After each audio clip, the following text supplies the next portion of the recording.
Thanks for moving forward. It's very kind of you. So thanks for having me out here. It's my first time in this part of Surrey, as far as I know. Probably my second time in Surrey. No. I don't know. There are bridges to get here. It's very complex. I'm at Simon Fraser University. I've been there for 21 years. And I've spent most of that time, I'm going to walk back and forth to make this really difficult. I know, already. I spent most of that time doing research on statistical methods related to understanding and measuring poverty, inequality, discrimination, cost of living, cost of children, blah, blah, blah, blah.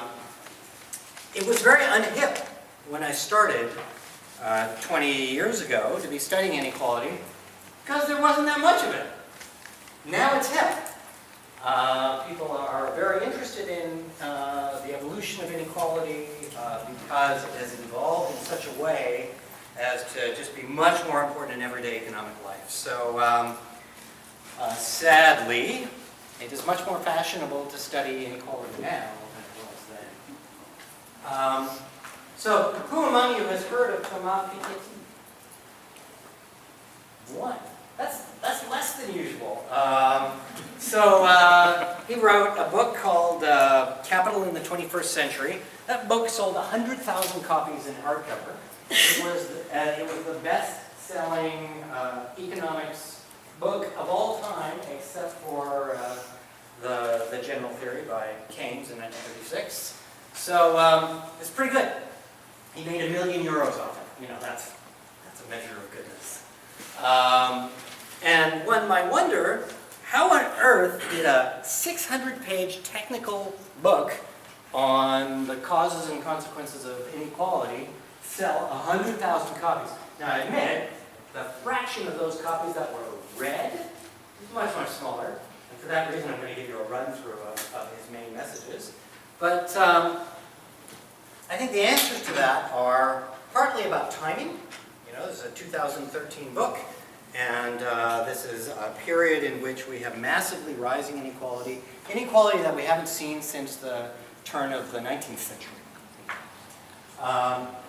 He brings a new kind of data to the table to understand inequality in a world context that we previously couldn't see before. And those data are tax data. Basically, he brings administrative data to the table, and that allowed us to widen our view over time of inequality as it evolves. And in particular, like for a 200-year period for some countries. And this is quite different from the kind of story we've been able to tell before, because prior to Piketty, we had maybe 40 years of data. So much longer time span to talk about the economic history of inequality. Further, every national government in the rich world collects income taxes. Consequently, they all collect data on incomes. So you get much more international comparability. So we used to be focused maniacally on inequality in the United States between, say, 1940 and 1980. Because that's where the data were. Economists like to look where it's easy. We're lazy at home. He brought us a new type of data that allowed us to look for centuries and across 100 countries.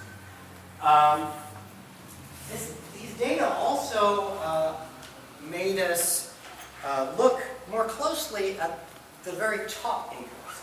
And that's because if you go back a century, income taxes were only collected from the very richest people. So those were the people that we could actually look at. So if you want to take a really long view of inequality, you're kind of forced to look at the richest and to think of the incomes of the richest as telling us something about inequality overall. So this is where we get the top percent, the moaning of the 99% or the 98%. The underlying force of the Occupy movement was driven by this long series of data about the relative income of the 1%. And once you're thinking about the long term, you start thinking not just about the income of the 1%, but also about the wealth of the 1%. Income is the amount of money that you accumulate in a year. It is a flow. Wealth is the stock of money that remains unspent, that you're just piling up. I mean, we're not just piling up, but rich people are just piling up over their lifetime. And so this emphasis on wealth, emphasis on the long term, emphasis on cross-country comparisons, and emphasis on the very richest in society opens some new doors for thinking about the economics of inequality. So what I'm going to do today is I'm going to try to introduce you to what Piketty wrote about. I'll give you the 34-slide version of the 600-page book. I'm going to talk about the Canadian story for what he observed, and I'm going to talk about policy. And it can be a bit of a fast talker, so if you find that I'm unclear or make no sense, just tell me and I'll try again.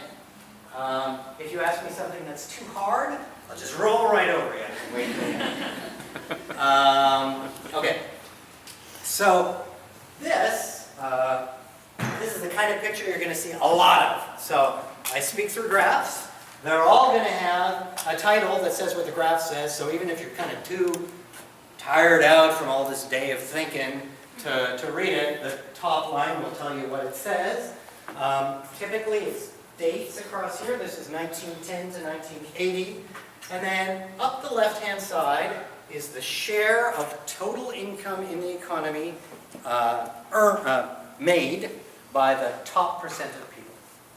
What this means is we take everyone in the economy and we line them up from poorest to richest, and then we take the richest 1% of people and ask, well, how much money do they have? But we don't express that in dollar form, we express that as a fraction of all the money that all the people have.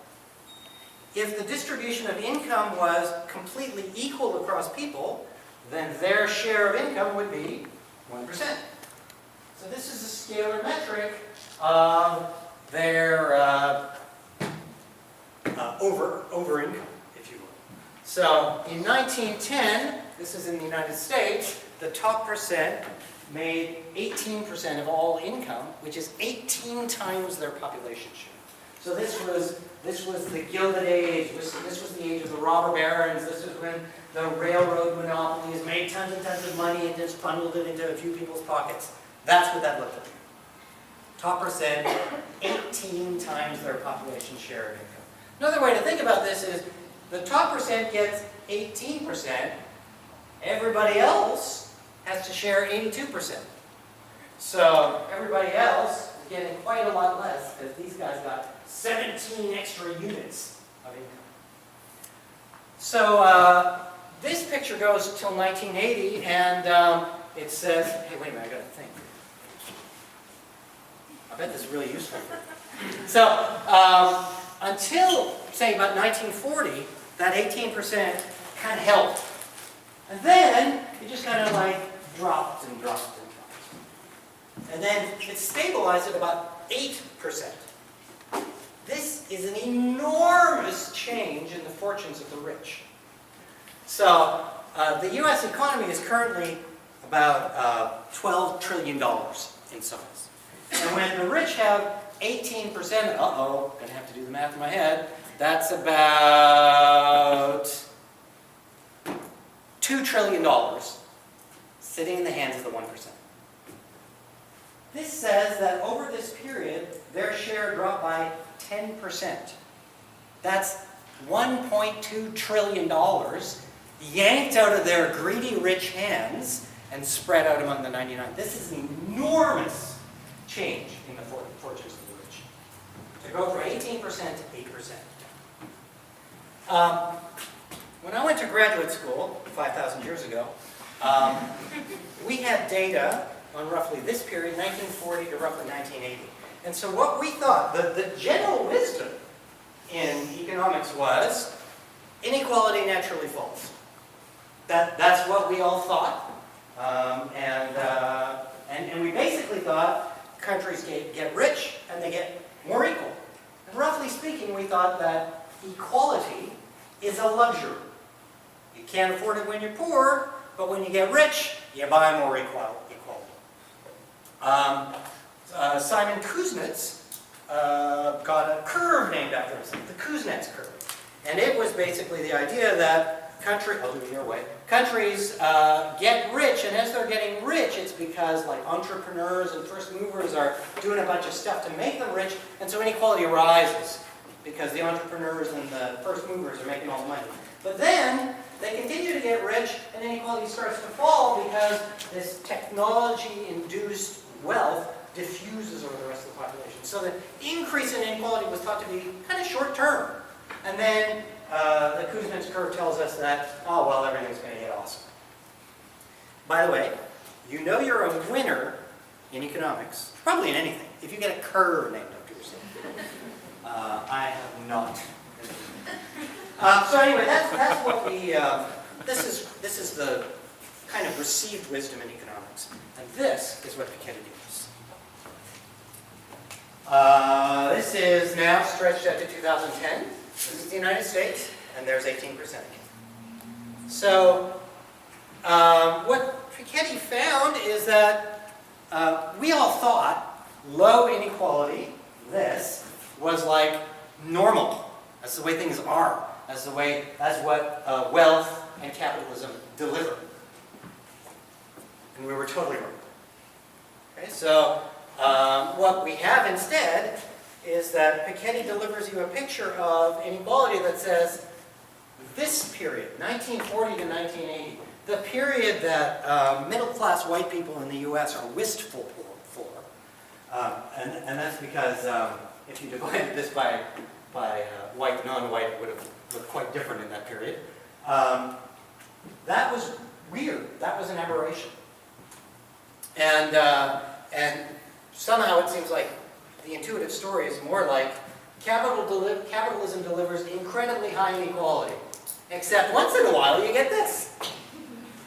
So that's kind of a big deal.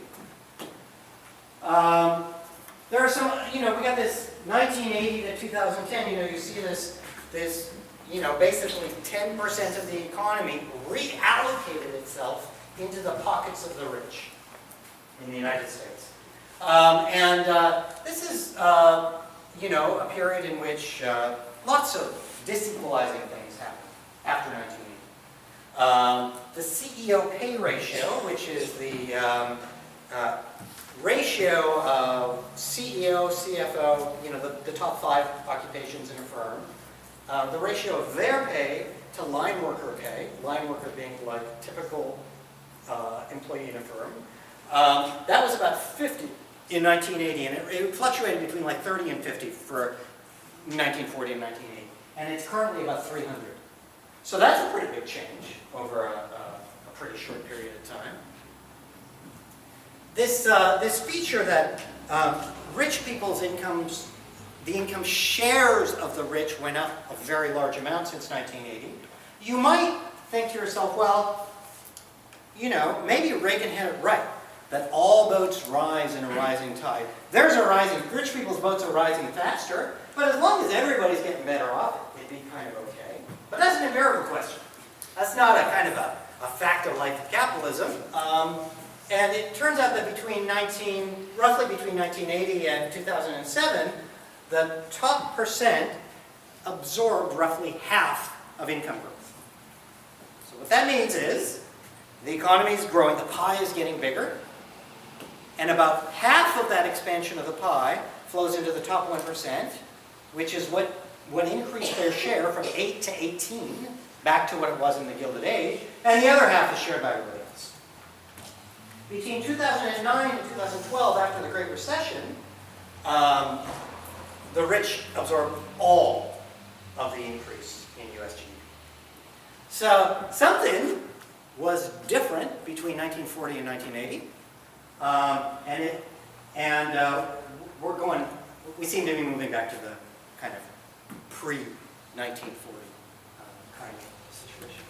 So one thing you might wonder is, if you think of the list of rich people in your mind, it's like, Bill Gates, and Facebook guy, and the old finance, Warren Buffett. I guess he's not that fat. A lot of the rich people that come to mind actually did something. well, I guess Gates mainly destroyed competitors, but that's something. Well, it's not as much something as Facebook got.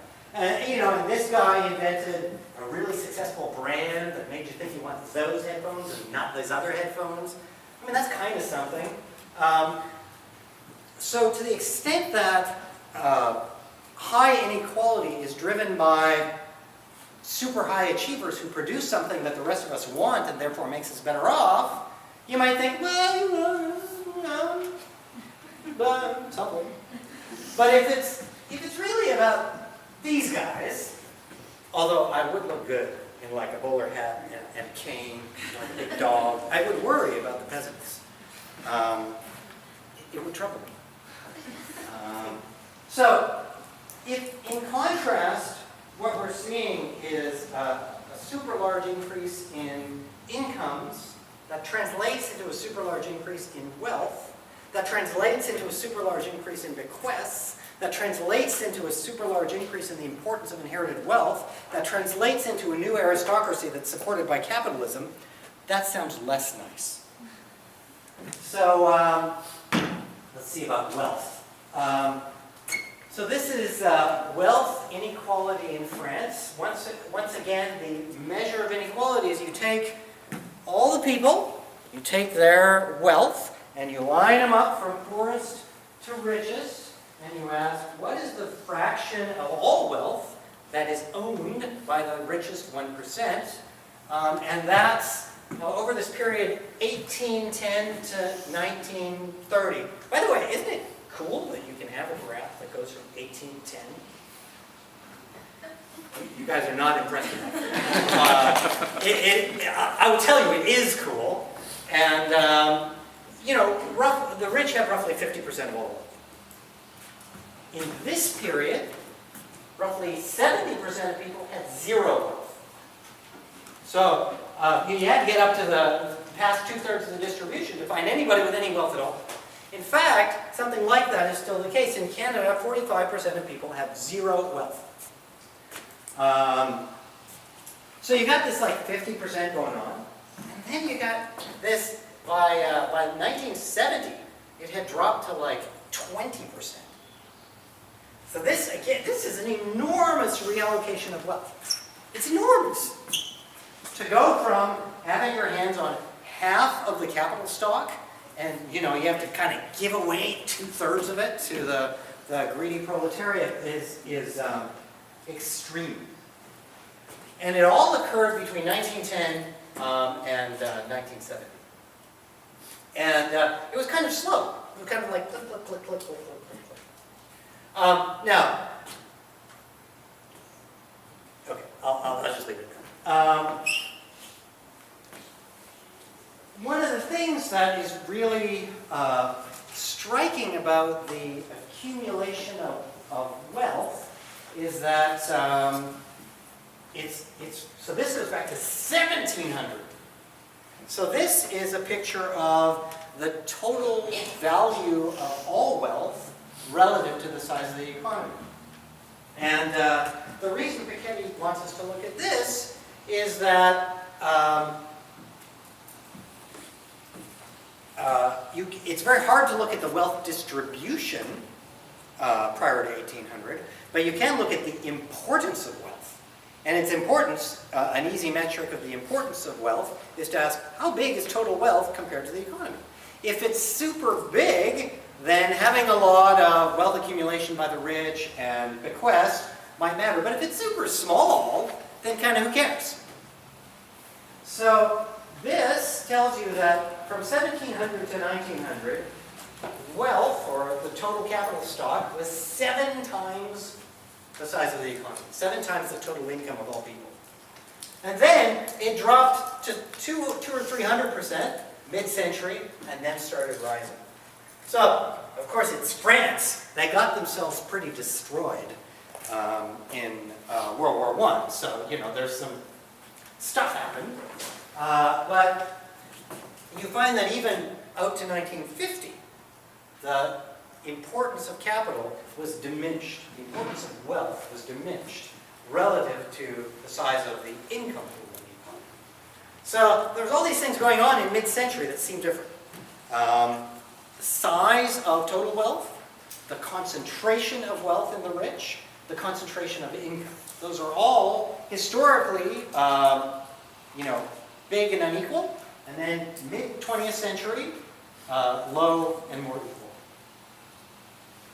This is a graph of inheritance flows. I've been talking about wealth and bequest and inheritance as if there's some data to talk about it. It turns out that until Piketty rolled around, there was very little to talk about this. Luckily, the French tax bequests. And if you're going to tax something, you've got to collect data on it. So this is French bequests as a share of total income. So from 1820 to 1920, for this 100 years, that was about 20%, which is to say 20% of total income derived from bequests. This is very large, right? How much of your income do you get from bequests? Is it zero? Yeah, so I got rich parents, so it's awesome. So I get some, but 20% is extremely high. And mid-century, this dropped to like 5%. So the importance of bequests in people's income was much smaller. And since we know that the wealth distribution is highly unequal, and only the wealthy can bequest, this means that the importance of bequest to inequality was very small mid-century. So who's heard the phrase, R bigger than G? Oh, you guys are killing me. That means you don't have the t-shirt. So you can order an R bigger than G t-shirt. I do have one. The best ones are the ones that just say R bigger than G, so that you can be like in the know. And other people are like, what's R bigger than G? Or what's that little symbol in the middle of R and G? If they're less mathematically inclined. So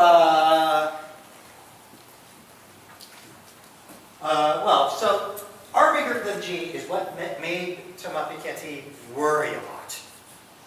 His French brow was furrowed. And R is the rate of return on wealth, which means if you have a big pile of $1 jillion in wealth, how much, R is, you multiply that by the jillion to get what you earn from that wealth.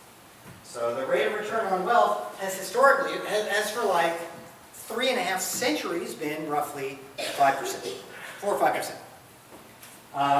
And G is the rate of growth of national income. It's the rate of growth of income in the economy.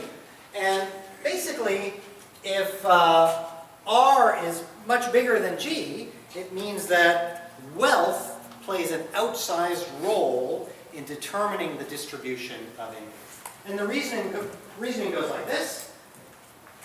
If R is bigger than G, then wealth grows faster than income because so say you're a Facebook guy, you've got $100 billion. Actually, what's his net worth, Facebook guy? I think it's on the order of $30 billion. Okay, so you got your $30 billion, and then you earn your, $1.5 billion, and then you're like, what do I do? Shall I spend that, or shall I just drop it back in? And the thing is, rich people cannot spend all that money. It just takes too much time. Facebook guy's really busy. And so the rich do not spend all their money. It ends up being in their, the return to wealth just makes their wealth stock rise over time. And since wealth and capital are words that I'll use interchangeably just to confuse you. But since wealth is distributed so unequally, then income inequality grows and wealth inequality grows. So the rich get richer, they save more, and since this process of growing wealth just keeps going indefinitely, they eventually die. And who do they leave it to? Well, if you're lucky, they're Warren Buffett and Bill Gates, and they leave it to people with malaria who will no longer get malaria. But if you're not lucky, and mostly we're not lucky, they just leave it to their children. Okay, so what you get then is a return to patrimonial societies, that is society dominated by inherited wealth, but now it's supported by capitalism. It's not supported by an aristocracy that's enshrined in law. It's supported by capitalism that's supported by non-confiscatorial states. Okay, so why did we have this enormous decline in inequality in the middle part of the 20th century? So part of it is just, if you destroy all the capital, which they did in Europe, they really busted the place up good in World War I and II,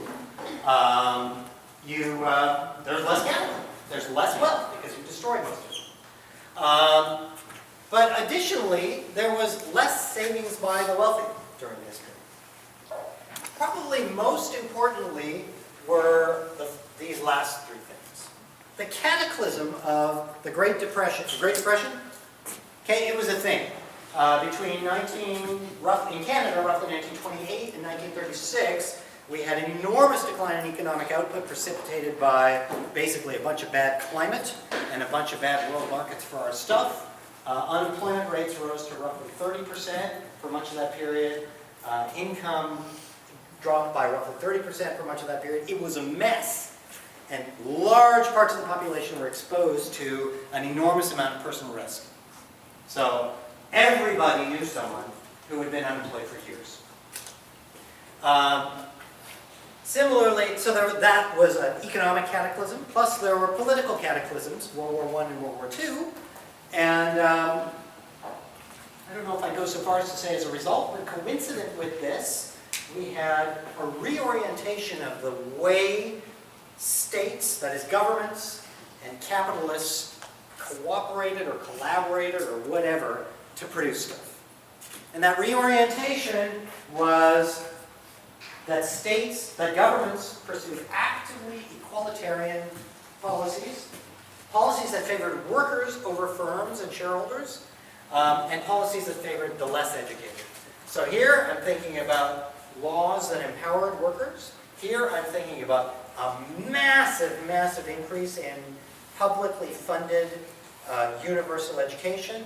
And here I'm thinking about enormously high tax rates on high incomes, and enormously high tax rates on wealth, and enormously high tax rates on bequests. It was also a period in which we had rapid growth. And remember the R bigger than G thing, the importance of wealth is diminished when there's a lot of growth. And this was a period when we had extremely rapid economic growth. It was on the order of 5, 6, 7% in rich countries. And it was also a period in which that growth was supported by technological change that favored skilled blue-collar workers. This was when we invented factories and machines that worked with workers to make stuff. This was when we implemented the ideas of Fordism and Taylorism, which, if you can't get a curve named after yourself, you get an ism named after yourself. And that's pretty much as good. Could be better. I'm still waiting for mine. These three things were very important drivers of this change. There are some important critiques of Piketty's work. The main one, I think, is that since 1980, the growth in wealth in most rich countries has been dominated by the growth in the value of real estate. It's land wealth that's increased in value. And that's a little different from kind of saying, well, the rich are owning a larger and larger fraction of the capital stock. It's like land is a little weird. So that kind of changes the interpretation a little bit. But by and large, Piketty's work has survived the criticisms of orthodox economics. Now, I don't say orthodox economics as an insult. I am one. Basically, the data story that I've just told you is true. Okay. So let's switch to thinking about Canada. Nobody has asked me anything. You're kind of making me worry. Yeah. The graphic where you showed from 40 to 80, I think, in the U.S. one, is that where the Reagan gets the idea of trickle-down economics? That basically what it showed was that you said that the income was spread I think it was one of the earlier drafts, but yeah. This is the same thing. So this is now a United States and Canada picture. I just focus your eyes at the top. This is the income share of the top percent. The U.S. numbers are slightly different because the data are collated to be almost perfectly comparable between the U.S. and Canada. But you see the same thing, super high, like 16, 18% in up to 1940, and then just drop, and then kind of 8% until 1980. The rise starts in 1980 in the U.S., and lo and behold, it starts in 85 in Canada. So yeah, you could definitely correlate this with the election of conservative ideologues around the world. So the British line starts moving up with Thatcher, the American line starts moving up with Reagan, ours starts moving up with Mulroney. Yeah, that's certainly a correlation. But what I want you to notice here is that Canada and the U.S., very similar in kind of 1920 and 1940, both had super high inequality by this measure. Both had an enormous decrease after 1940, stabilizing for some decades, from the 50s to the 70s at about 8%, and then rising. But the U.S., the top income share went up by 10 percentage points, and in Canada it went up by 6 percentage points. That's a big difference. Right? We're talking about 4% of the economy. In Canada, that's $50 to $60 billion a year. Not in the hands of the 1%, but somehow in the hands of everybody else. So this is a big cross-country difference. And this should make you think, oh, that's a little funny because both Canada and the United States are heavily traded, right? They're both embedded in world capitalism.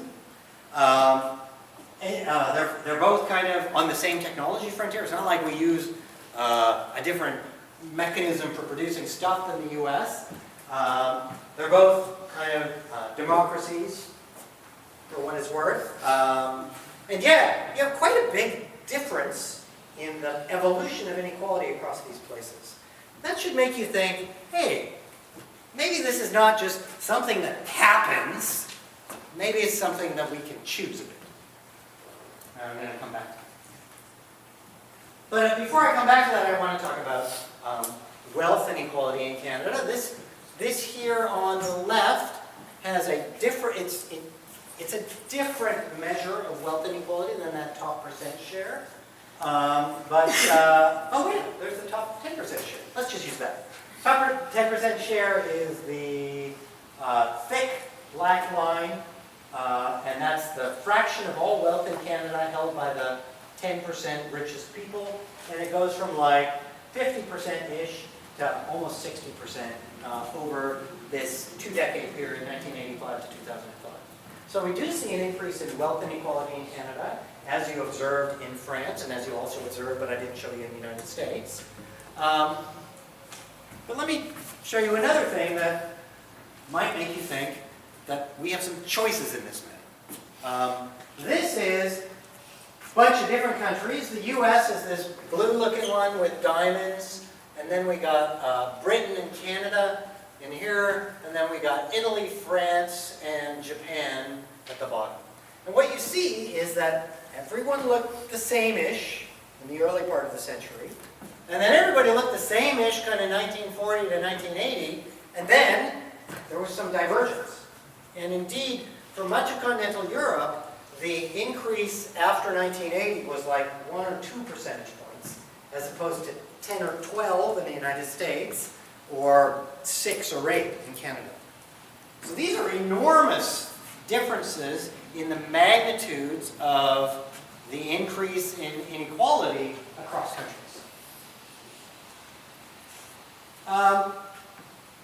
So this is another graph that's designed to give you a sense that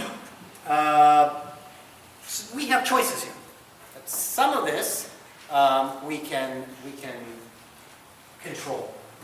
So the top line is, this is called the Gini coefficient. It is a measure of inequality. I don't want you to think too hard about it. When it's high, there's a lot of inequality. When it's low, there's not much inequality. The scale of it is roughly the following. The distance in Gini coefficient between the most unequal rich country, which is the United States, and the least unequal rich country, which is like Sweden, Finland, Norway, is about 16.16. This graph goes from 0.2 to 0.5. So that much change is a lot. So if you look at the distribution of income in Canada, the top line is gross income received by people. You just compute this statistic and ask what happened to it over time, and the answer is between the 70s and the mid-90s, inequality rose by about 7% on the Gini coefficient. And if you remember that 16% is the distance between like Sweden and the United States, we did half that over that period. It's a very large increase in inequality. The bottom is the distribution of net incomes, that is, income after you pay your taxes and after you get your child tax benefit and blah, blah, blah, all the transfers that governments give. So the difference between those two is kind of the action of the equalizing action of government. Yeah? I'm not 100% sure on this. Also, my asking, I heard the U.S. is like the country with the biggest debt out of everyone in the world. Yes. So if you're in such a big debt, you're still the wealthiest? Roughly speaking, public debts roughly cancel out public assets, so it's a wash. Pretty close to a wash. And that's true of all rich countries. They all owe a lot of money, but own a lot of assets. So it's like, eh.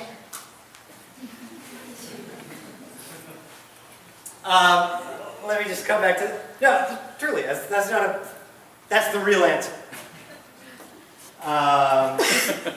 So the bottom line is stable all the way to 1996. So what that means is that we had a big increase, like half the distance between the most unequal and the least unequal country among the rich countries. We had that big increase in market income inequality, gross income inequality, and basically governments undid it for this long period. This is a long period of increasing inequality, 76 to 96, and throughout that period, redistribution via government transfers and taxes undid it. And then after 96, income inequality in Canada is kind of stable. But net income inequality is rising by about 6 points. So after 1996, it's not that market incomes became dramatically more unequal. It's that the ability and or willingness of governments to redistribute weakened. So that we had rising inequality of net incomes of roughly the magnitude of the 20 years earlier rise of inequality of gross income. So that too should tell you that we get to make choices here, right? We choose how much redistribution government does. They did a lot through the 80s and early 90s, and then progressively less. Krishna, could you just tell us what you mean by redistribution? What is redistribution? So take from the rich, give to the poor. So you pay your income taxes, and rich people have larger tax bills than do poor people. And in Canada, poor people have negative tax bills. One of the reasons the Canada Revenue Agency knows so much about everybody is that they write checks to a lot of people. Like 25% of the population gets a check from Canada Revenue Agency. And people like getting checks, so they let Canada Revenue Agency find them. So redistribution here is through the tax transfer system. Taxes paid, the rich pay more. Plus transfers are, poor people get child credits, old age tax credits, all kinds of things, and rich people don't. So it works both sides. This excludes the, no, there's more. Okay, so, is this a binding constraint? Looks to me I have 11 minutes. Somebody tell me how much time I really have. You have more time. How much more time? 17 minutes. 17. Okay, I got it. I want to talk a little bit about the so what. Okay, so we have rising inequality, blah, blah, who cares? So the first thing you got to keep in your head, and this is really part of the story that I told before, is that we collectively organize production in capitalist society via a whole set of legal structures and social structures and political structures that result in the distribution of income that we actually experience and the net, the post-tax and transfer distribution of income that we actually experience. And these norms and laws really govern the relative power of stakeholders in the economy. And one way I think about this is to divide stakeholders into kind of four groups. They're overlapping groups because you can be a member of many of these. But there's kind of owners and shareholders. These are the people who own firms. And then there's operators and managers. Those are the people who actually do the stuff in firms. And there's consumers who buy stuff from firms. And there's workers who work for firms. So the thing you really want to keep in mind is that these are changeable. And we have lots of reasons to think that the social norms and legal structures that govern the relative power of these players in economic society have changed. That there was a stable kind of state capitalism that existed between 1940 and 1980 in like pretty much all rich countries. And it's different now in at least some rich countries, one of which is our rich country. And in particular, I think there's a really good case to make that workers are substantially weakened relative to what they were 40 years ago. And that owners and managers have increased their relative power to extract cash from firms. And that's why, for instance, the CEO pay ratio has risen so much. It's because shareholders couldn't stop them. And likewise, there's some evidence that consumers have lost some power. That as we regulate consumer transactions less and less over time, that's reducing the power of consumers to hold firms to account, to not be ripped off, as we all are by our telecom companies. Right? I mean, consumers are less powerful than they were. So you want to keep this in mind when you're asking yourself, what do I do to fix this or change this? You go after these margins. So let me just talk a little bit about, so everything I've said has been about inequality, that we might observe in the economy, like outcomes differ across people.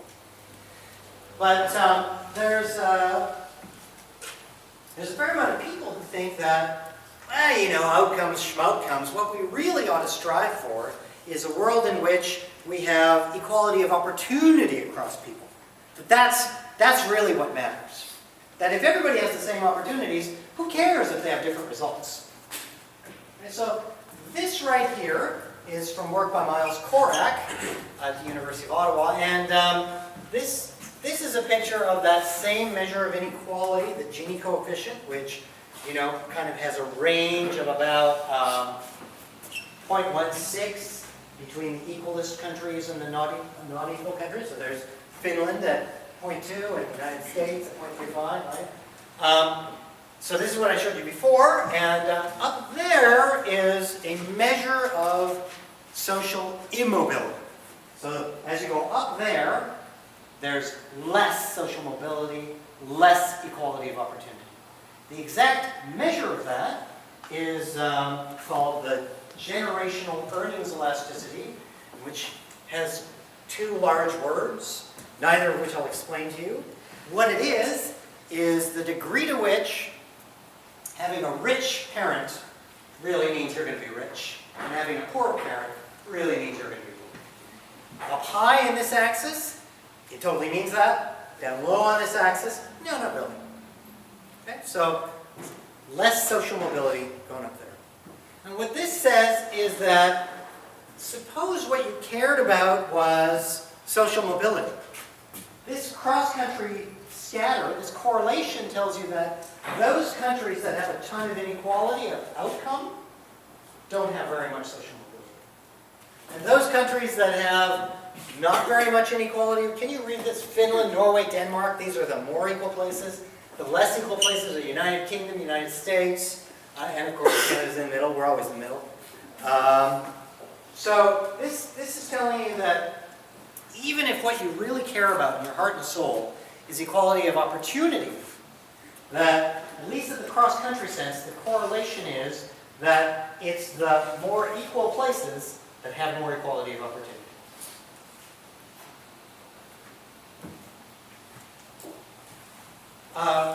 In mid-century, I told you that we collectively massively invested in public universal education, and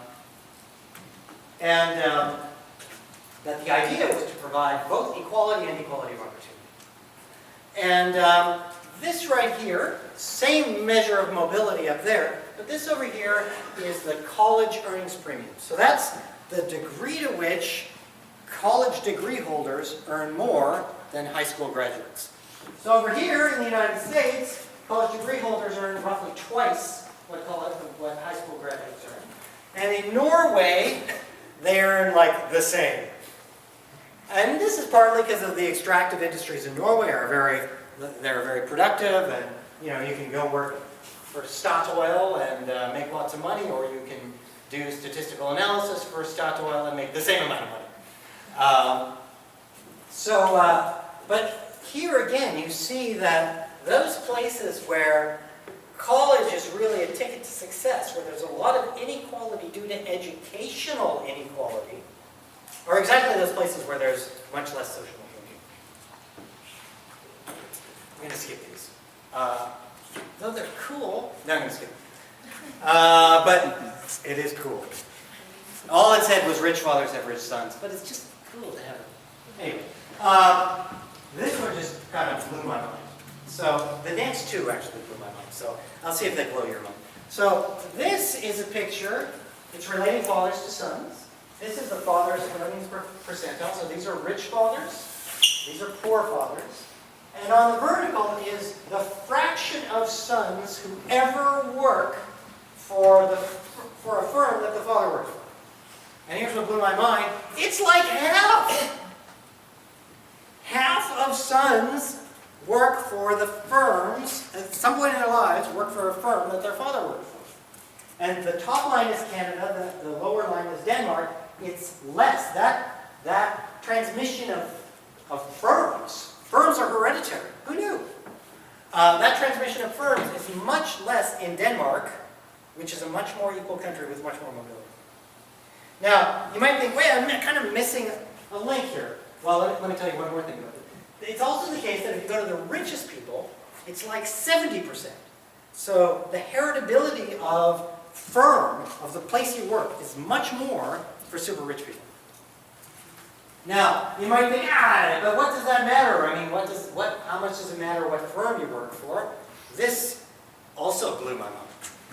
So this is a picture of the blue. This one is a picture of the earnings growth by percentile group of the population in the United States from 1982 to 2012. So this right here, see how it's so close to zero? What that means is that if you took the bottom percent of workers in the United States in 1982 and asked, what's their average income? And then compare that to the bottom percent of workers in the United States, I'll back up because it's a new data set. Bottom percent of workers in 2012 and asked, what's their income, adjusting for inflation, so it's measured in buying power, and the answer is, it's the same. And if instead you go to the top, it's important to go back and forth. If you go to the top percent of workers in 1982 and ask, what's their income, and compare that to the top percent of workers in 2012, in real terms, these guys are like, can't read quite, 80% higher than those guys. So the rich had higher earnings growth than the poor. That's another way to say inequality grew in the United States. Here's what freaked me out. This red line is, now I'm going to take the poorest 1%, it's worth it. I'm going to take the poorest 1% of workers, and I'm going to ask, instead of taking the average of their wages, I'm going to take the average of all the workers in their firms. So this is to try and get a handle on not the worker's wage, but the firm's wage. What are the firm wages for the poorest workers? And then I'm going to compare those to the firm wage of the poorest workers 30 years later, and look, that's this. It's much the same. It's like zero. And then if you look at the richest firms, compare those to the richest firms in 2012, it's like an 80% increase. What this tells you is that the most important driver of increased inequality in the United States over this 30-year period is the distribution of firm wages. It's about the matching of people to firms. It's not about where you are within the firm, not about your occupation or any of that junk. It's about who gets to be in Snapchat. And I got some bad news. Firms are heritable. So, yeah, these two together, yeah, pretty much. Okay, so let me just say a couple of things.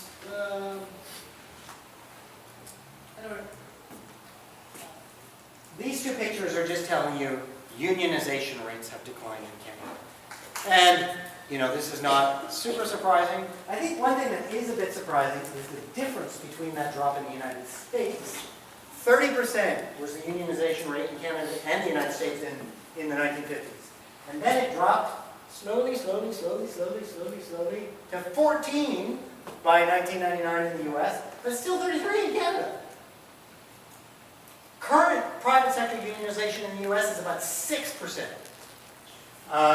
So there are no unions in the US, basically. There are approximately 0 unions. In Canada, we didn't see a decline in unionization all the way up to kind of the late 90s, and then we see a little bit of a really little decline. But that's 5 percentage points. So it's not nothing. It's worse if you think about private sector unions, because the public sector unions kind of like, if you think of unions in a mean way, public sector unions steal from taxpayers. Private sector unions steal from capitalists, which is more meritorious. So private sector unionization in Canada is down to about 20%. So unions are weaker than they were. And this, yep. So what can we do? What are the things, what are the tools we have? Well, I already told you that the tax transfer system can make a big difference in the conversion of the gross income distribution to the net income distribution. And we have control over this. However, two things have happened over the last 20 years to make that tax transfer system less efficient at reducing inequality. One is, every single politician ever until Justin Trudeau promised to lower your taxes. This is the first, this is the first guy to get elected saying, yeah, I'm going to raise somebody's taxes. And implicitly, he kind of said he's going to raise a whole lot more. Roughly speaking, governments raise a bunch of money through taxation, and then they spend it. There may be variation year to year, but in the long run, you basically can only spend what you raise in tax revenue. So whenever a politician says, you deserve a tax cut, an additional thing they mean is, you deserve a spending cut. You're going to get less public services. Well, it turns out that public spending is also highly redistributed. And it's highly redistributed because we tend to spend public money on things that arrive to people in a kind of a per capita way. You know, K-12 education is kind of, it's I mean, it might be that the schools in West Van are nicer than the schools in South Surrey, but they're not that much nicer. They're maybe this much nicer, right? So when we have public K-12, that spending is equalizing. When we have publicly funded health insurance and everybody gets the same policy, that spending is equalizing. So not only is the tax transfer system, the mechanisms by which we get revenue, equalizing, so too the way we spend money tends to be equalizing. The more we spend, the more we equalize. So the tax cuts that we've had over the last 10 years are regressive in two ways. They've tended to be tax cuts for rich people, and we've cut spending on the everyone. So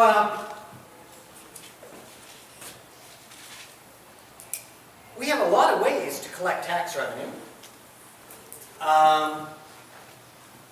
The personal income tax system, that's, kind of where you, we charge rich people more than poor people, is somewhat progressive. But one of the things that is true in all rich countries now is that the income you make from labor, from working, is taxed at a much higher rate than the income you make from your investments. And that favors rich people because, as you've seen, rich people have more wealth than poor people, and the wealth distribution is very unequal and growing more unequal. And so the fact that we tax the income that comes from your wealth less than the income that comes from your labor is itself disequalizing. So that change in the way we tax stuff, which is a change since 1980, has been also disequalizing. Consumption taxes, people, that's HST, GST, people often think of these as regressive because poor people spend all their money and rich people don't. But in fact, because in Canada we've bound up consumption taxes with consumption tax credits, they do not at all have to be regressive. And in fact, the HST combined with the HST credit is somewhat progressive. In Europe, they have a bunch of luxury taxes, so they tax things that seem like nice things rich people would want. And we don't do that at all. And we also have very, very low property taxes. Once you start focusing on wealth, and you remember that property wealth is almost the entire increase in wealth inequality, it becomes a little weird that we tax wealth so low. In British Columbia, the province of BC gets 5% of its revenue for property taxes. This is kind of crazy, right? Because of all the things you can tax, property is the least responsive. So let me tell you the opposite story about corporate taxation. Firms pay taxes in Canada, but it turns out that when you tax firms more, they're kind of like, do I really want to be here? They're very mobile. Provinces have no ability whatsoever to tax firms because a firm can just move to Alberta from this. Right? So it's a loser's game. But even the federal government has a tough time getting a lot of revenue out of firms because they can leave. So a surprising thing is the United States has higher corporate taxation than Canada. They do. And it's because a firm is more loath to leave the United States than it is to leave Canada. What would you guess is the average corporate tax rate in Sweden? Those guys love taxing stuff. It's 0. They don't bother. You ain't going to get any money from a firm in Sweden because they can just move to Denmark. Right? So corporate taxation is very responsive to the rate. Personal income taxation is a little responsive to the rate. And property taxation, not at all. It's hard to remove your property from Canada. Let me just speak to the gross income distribution and then I'll quit. So all of that, tax, transfer, spending, that's all about like, let's take the income distribution as a thing that capitalism delivers and think about how we can convert it into a net income distribution or a distribution of well-being that is more appealing. But, and that is what economists tend to focus on. But I think that we should also be thinking about how to generate a gross income distribution that is more appealing. Somehow these CEOs making like 500 times what the line workers make is repugnant. And that repugnance is not integrated into our legal system our incentive system for firm income deductibility, and our legal system governing the strength of shareholders. Shareholders probably do not want this massive increase in CEO pay, but they're kind of over a barrel. They lost power. So strengthening workers, strengthening owners, these are things that are within our grasp. We can do that. Minimum wages, let me just tie up.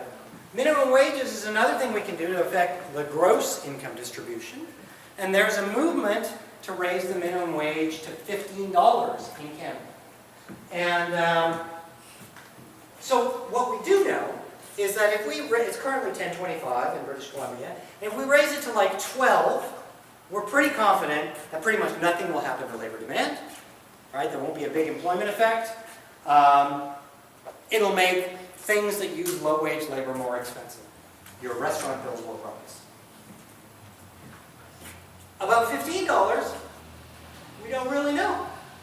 We don't have a lot of social experiments where that kind of thing has been done, so we don't know what will happen if we raise the minimum wage to $15. But probably a nice thing to do is raise it to 12 and then raise it to 13 and see what happens. You know, and if you find that 13 was a bad idea, just stick. Inflation will catch up. So raising minimum wages is a way to affect the distribution of market income, and we know that we can raise it somewhat without causing unanticipated harm to low-wage workers. That harm would be higher unemployment.